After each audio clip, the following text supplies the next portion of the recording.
ഇന്നിപ്പോൾ എല്ലാം കെട്ടിപ്പറിക്ക് എങ്ങോട്ടാണ് പോകണമെന്ന് വെച്ച് കഴിഞ്ഞാൽ ഗുരുവായൂർ പോവുക, കോയമ്പത്തൂർ ടു ഗുരുവായൂർ. സോ ഹോസ്റ്റലിലായതുകൊണ്ട് തന്നെ നമ്മൾ ബെഡെല്ലാം അടച്ച് വെച്ചിട്ട് വേണം പോകാൻ. അടിച്ച് വെക്കാനുള്ള തമിഴാണ് അത് വരും.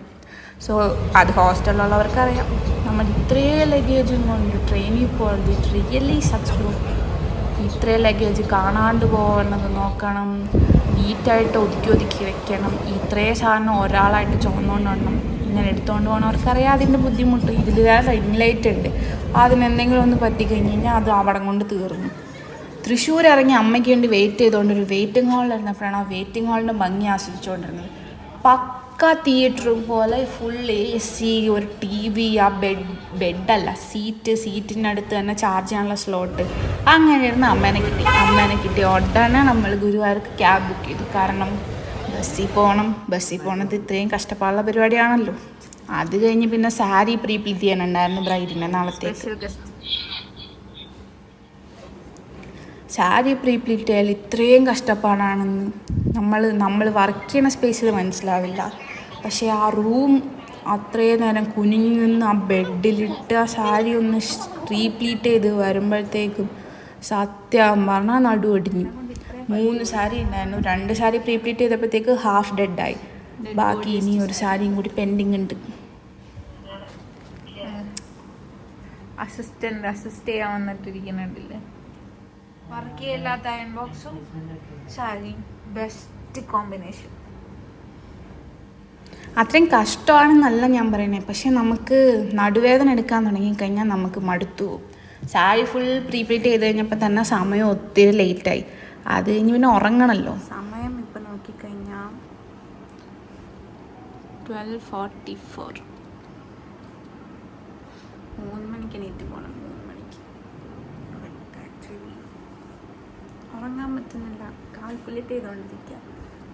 ചേട്ടോട്ടോ നോക്കണ്ട ഇനി എത്ര നേരം കിടന്നുറങ്ങാൻ പറ്റുമെന്ന് ആലോചിച്ചുകൊണ്ടിരിക്കുക. 3 മണിക്കാണെങ്കിൽ 1 മണിയിലിരുന്ന് കാൽക്കുലേറ്റ് ചെയ്താൽ 1 to 2 2 to 3 2 മണിക്കൂർ. ഇപ്പോഴും എൻ്റെ കണ്ണല്ല അങ്ങനെ.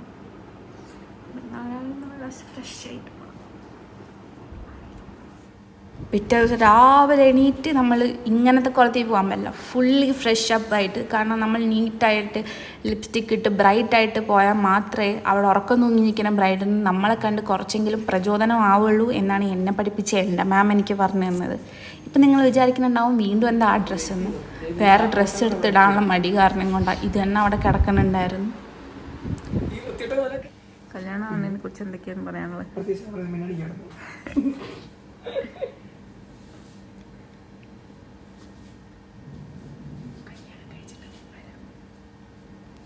ഇതാണ് നമ്മുടെ ബ്രൈഡിനുപരി നമ്മുടെ ക്ലയൻറ്റിനുപരി someone more like a sister.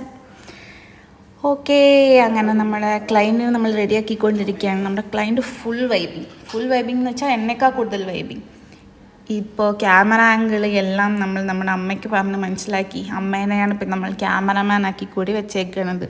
The best part of this wedding is that എനിക്ക് ഏറ്റവും ഇഷ്ടപ്പെട്ട ഫ്ലവേഴ്സ് ആയിരുന്നു അത് രണ്ടും വെച്ച് കംപ്ലീറ്റ് ഫസ്റ്റ് ലുക്ക് നമ്മൾ കഴിഞ്ഞു.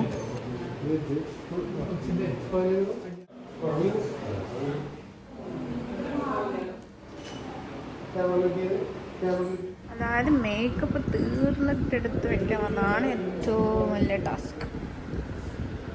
Ring light and tired.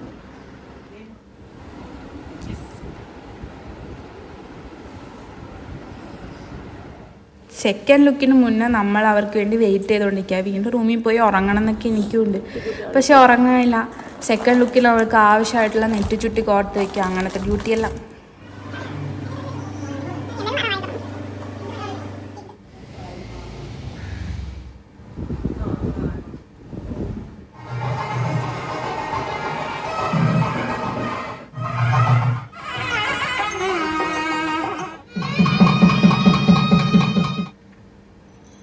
അങ്ങനെ തേർഡ് ലുക്കും കഴിഞ്ഞ് ഉച്ചയ്ക്ക് ഫുഡ് കഴിച്ച് നമ്മൾ അവിടെ നിന്ന് ഒരു KSRTC പിടിച്ച് അതിൻ്റെ ഉള്ളിൽ ഇരുന്ന് അപ്പോഴാണ് ഉറങ്ങുന്നത്. ബൈ.